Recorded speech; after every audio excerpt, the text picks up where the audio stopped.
Hello বন্ধুরা, স্বাগত জানাচ্ছি এক্সপ্রেস এন্ট্রির গুরুত্বপূর্ণ আপডেট নিয়ে আজকে আপনাদের সামনে হাজির হয়েছি। বিশেষ করে আপনারা জানেন যে কানাডাতে এক্সপ্রেস এন্ট্রির অধীনে ইমিগ্র্যান্ট ভিসা নিয়ে যারা আসতে চান, বিশেষ করে আউট অফ কানাডা থেকে, তাদের জন্য ক্যাটাগরি বেস ড্রর মধ্যে পড়ে যাওয়াটা খুবই জরুরি একটি বিষয়।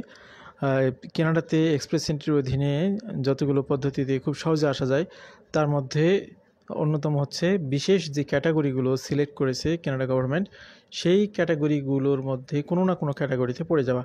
তো আজকে মূলত হেলথ কেয়ার সেক্টর এবং সোশ্যাল ওয়ার্ক সেক্টরে আপডেটেড যে সমস্ত অকুপেশন এখানে ইনক্লুড হয়েছে তার আলোকে আমাদের আজকের আলোচনাটি সাজানো। বিশেষ করে এই সেক্টরগুলিতে যাদের দক্ষতা অভিজ্ঞতা রয়েছে তারা খুব সহজেই এই ক্যাটাগরির মধ্যে পড়ে অল্প স্কোর নিয়েও এখানে পার্মানেন্ট রেসিডেন্ট হিসেবে কানাডাতে এন্ট্রি করতে পারবেন। তো এই বিষয়গুলো খোলাসা করার জন্য আজকের আলোচনা অবতরণ। আশা করছি আপনারা আলোচনাটি অনেকগুলো গুরুত্বপূর্ণ তথ্য পেয়ে যাবেন ইনশাল্লাহ। Do you qualify for express entries updated health care and social service category? তো এখানে প্রশ্ন দিয়ে মূলত আপনাদেরকে বোঝানো হয়েছে যে এখানে এক্সপ্রেস এন্ট্রিতে প্রকৃতপক্ষে হেলথ কেয়ার এবং সোশ্যাল সার্ভিস ক্যাটাগরিতে অনেকগুলো আপডেটেড প্রফেশন ইনক্লুড করা হয়েছে। তো এই প্রফেশনগুলো যদি আপনি না জানতে পারেন, তাহলে আপনি এই সেক্টরে কাজ করলেও আপনি যে এখানে সুযোগ পাবেন পিআর হোল্ডার হওয়ার, তা কিন্তু আদৌ না। প্রকৃতপক্ষে আপনার এর জব এক্সপিরিয়েন্স, তারপর আপনার এনওসি কোডগুলোর ম্যাচিং, এই বিষয়গুলো এই তথ্যের আলোকেই সঙ্গতিপূর্ণ হতে হবে, তাহলেই আপনাদের জন্য খুব সহজে কানাডাতে আসাটা পসিবল হবে। Pharmacists, social workers and dental hygienists can now qualify for category-based draws, giving these professionals a better chance to get Canadian permanent residency through express entry. তো বুঝতে পারতেছেন এখানে ফার্মাসিস্ট, সোশ্যাল ওয়ার্কার্স এবং ডেন্টাল হাইজিনিস্টের একটি নতুন list আপনারা এখানে পাবেন, যারা এখানে এবছর কোয়ালিফাই করবে এবং আসবে সারা পৃথিবীর বিভিন্ন প্রান্ত থেকে। In addition to creating a new category, education and removing another, Transport IRCC also made changes to the occupation list under existing categories. This includes the healthcare category and was augmented to include social service occupation as well. What occupations fall under the healthcare and social service category? এই প্রশ্ন যদি করা হয় তাহলে সেটার answer এখানে দেখতে পাচ্ছেন। Canada classifies occupations using the National Occupational Classification System, which classifies a job based on the roles and responsibilities of each occupation. The below table breaks down all the occupations under the augmented healthcare and social service category. We have bolded the occupations which were added to this category in 2025. চলুন আপনাদেরকে দেখাই এবার job title এবং NOC কোডগুলো দেখতে পাচ্ছেন। তো NOC কোডের সাথে জব টাইটেলগুলো প্রত্যেকটার কিন্তু আলাদা আলাদা জব ডিসক্রিপশন রয়েছে, ডিউটিস রেসপন্সিবিলিটিস রয়েছে এনওসি ওয়েবসাইটে। তার আলোকেই কিন্তু আপনার এই প্রফেশনগুলোর এক্সপিরিয়েন্স সার্টিফিকেট আপনাদেরকে গ্যাদার করতে হবে যদি আপনি এগুলোতে কোয়ালিফাই করে আসতে চান। তো আমরা একবার পড়ে শুনি। এখানে animal health technologist and veterinary technicians, এখানে এনওসি কোড হচ্ছে 32104। Audiologist and speech language pathologist, এখানে এনওসি কোড হচ্ছে 31112। Cardiology technologist and electro psychological diagnostic technologist, এখানে হচ্ছে 32123। এরপর রয়েছে সাইরোপ্র্যাক্টরস, এখানে 31201। Dental hygienist and dental therapist 32111।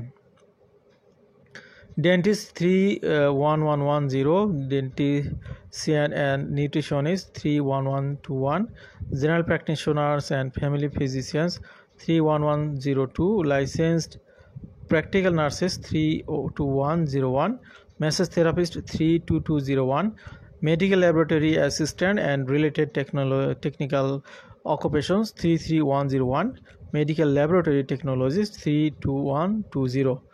এরপর আছে medical radiation technologist 32121, medical sonographers 32122, nurse aides, orderlies and patient service associates 33102, nurse practitioners 31302, nurse coordinator and supervisors 31300। এরপর আছে অকুপেশনাল থেরাপিস্ট 31203, অপটোমেট্রিস্ট 31111। এরপরে other medical technologist and technicians এখানেও update করা হয়েছে, যেটি হচ্ছে 32129। Other professional occupations in health diagnosing and treating 31209। Other technical occupations in therapy and assessment 32109। Paramedical occupations 32102। এরপর রয়েছে ফার্মাসিস্ট 31120। এরপর রয়েছে pharmacy technical assistant and pharmacy assistants 33103। Pharmacy technicians 32124। Physicians assistants মিডওয়াইফস and allied health professionals 31303। এরপর রয়েছে physiotherapist 31202। psychologist 31200, registered nurses and registered psychiatric nurses 31301, respiratory therapist, clinical perfusionist and cardiopulmonary technologist 32103, social and community service workers 42201, social workers 41300, specialist in clinical and laboratory medicine 31100, specialist in surgery 31101, therapist in counseling and related specialized therapist 41301, veterinarians 31103। তো যে অকুপেশনগুলো দেখলেন এবং পাশে NOC কোডগুলো পেলেন, এনওসির ওয়েবসাইটে গিয়ে আপনি খুব সহজেই এই জবগুলোর জন্য কি কি আপনার এক্সপিরিয়েন্স দরকার, কি কি কন্ডিশন দরকার, কি কি duties and responsibilities fill out করতে হবে সেগুলো বিস্তারিত পাবেন। তো সেই বিস্তারিত তথ্যের আলোকে মিনিমাম 51% সঙ্গতিপূর্ণ বা 51% ইনক্লুড করতে হবে, ওই সমস্ত কন্ডিশন ইনক্লুড করে আপনার এক্সপিরিয়েন্স সার্টিফিকেটটা গ্যাদার করতে হবে। How to determine whether your work experience makes you eligible for this categories. তো এইগুলোর সাথে কীভাবে সঙ্গতিপূর্ণ বের করবেন। To be eligible for the health care and social service category, you need to have accumulated at least 6 months of full-time continuous work experience. তো minimum 6 মাসের continuous experience থাকতে হবে in a single category eligible occupation within the last 3 years। বিগত 3 বছরের মধ্যে কমপক্ষে একটা না 6 মাসের অভিজ্ঞতা থাকতে হবে। এখানে স্টেপ বাই স্টেপ প্রসেসগুলো আপনাদেরকে একটু বলি। নাম্বার 1 হচ্ছে visit the government of Canada's NOC page, find out NOC code and occupation title correspond based to your work experience। আমি আপনাদেরকে আরও ক্লিয়ার করি, সেটা হচ্ছে যে আপনি এনওসি ওয়েবসাইট কানাডা দিয়ে গুগল করলে আপনি এনওসি ওয়েবসাইট পাবেন। You can try finding your occupation NOC code by scrolling down and typing your job title or other keywords.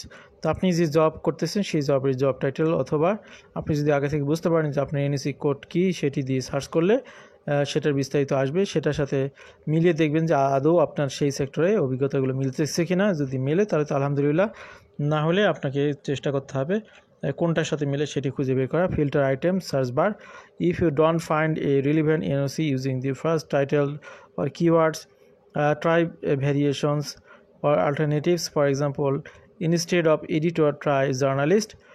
Take note of the TR name, number and NOC code which correspond closely to your professional.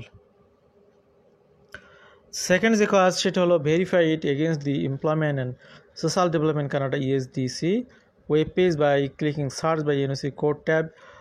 Here you can input the NOC code you believe again aligns with your work experience and view the main duties section. Check if your work experience align with the actions described in the lead statement. You must have also performed a substantial number of the main duties, including all essential duties of the occupation as set out in the NOC description. Third যে কাজ সেটা হলো visit the express entry category based selection page, find out who's eligible for category, select the healthcare and social service occupations, check if your occupation and the corresponding NOC code are listed. If it is, your occupation is most likely eligible for the healthcare and social service category. তো এখানে এটার facilities কি, এখানে আরেকটি তথ্য আপনাদেরকে update করি। All the newly eligible occupation within the healthcare and social service category with some example। এখানে নতুন কিছু ইনক্লুড করা হয়েছে যেগুলো আগে ছিল না, সেটা আপনারা দেখতে পাচ্ছেন। NOC occupation title, example of job titles. Animal health technologist and veterinary technicians, laboratory animal technician, registered veterinary technician, veterinarian assistant, veterinary technologist. এরপর রয়েছে cardiac stress technologist, cardiology supervisor, electrocardiographic technologist, electrocardiography technologist, cardiology technologist and electrosociological diagnostic technician technologist, electro ECG technologist, electromyography EMG technologist, এরপর আছে END technologist, এরপর আছে ENP technologist, dental hygienist and dental therapist, dental nurse, এরপর other medical technologist and technician, এর মধ্যে যেগুলো আছে dietary technician, food and nutrition technician, ocularist technician, orthotic technician, orthologist, এরপর রয়েছে প্রস্থেটিক টেকনিশিয়ান, প্রস্থেটিস্ট, ফার্মাসিস্টের মধ্যে রয়েছে ফার্মাসি টেকনিশিয়ান সুপারভাইজার। এরপরে সোশ্যাল ওয়ার্কারদের মধ্যে এখানে রয়েছে অ্যাবরিজিনাল আউটরিচ ওয়ার্কার, এরপর রয়েছে addictions worker, child and youth worker, community development worker, community service worker, crisis intervention worker, development service worker. এরপর রয়েছে drop in centre worker, family service worker, group home worker, income maintenance officer, social services, life skill instructor, mental health worker, rehabilitation worker, social services worker, veteran service officer, welfare and compensation officer, women shelter supervisor, youth worker. এগুলো হচ্ছে social and community service ওয়ার্কারের মধ্যে নতুন করে include করা হয়েছে অকুপেশনগুলো। আরও রয়েছে যেগুলো coordinator of social work, medical social worker, এরপরে সাইকিয়াট্রিক সোশ্যাল ওয়ার্কার, এরপরে সোশ্যাল ওয়ার্ক সুপারভাইজার। তো এই অকুপেশনগুলো নতুন করে ইনক্লুড করা হয়েছে। এগুলো সাথে ম্যাচিং করে যাদের অকুপেশনগুলো এগুলোর মধ্যে পড়ে তারা এখানে বিশেষ সুবিধা পাবেন 2025 সালে অকুপেশন ক্যাটাগরি বেস ড্রতে। তো এই হলো অবস্থা। How can express entry category increase someone chance of receiving Canadian PR. তো ক্যাটাগরির মধ্যে পড়ে গেলে আপনার পিআর পাওয়ার পসিবিলিটি অনেক বেড়ে যায় নিঃসন্দেহে। If you qualify for category base draw, you are more likely to receive an invitation to apply for PR through express entry. For you can be invited in category based draw with a significantly lower CRS score than for a general or CEC draw. তো আজকের আলোচনা আমরা ইতি টানবো এভাবেই যে যারা ক্যাটাগরির মধ্যে পড়ে যাবেন তাদের জন্য বিশেষ সুবিধা রয়েছে। ভালো থাকবেন সবাই, আল্লাহ হাফেজ, আসসালামু আলাইকুম।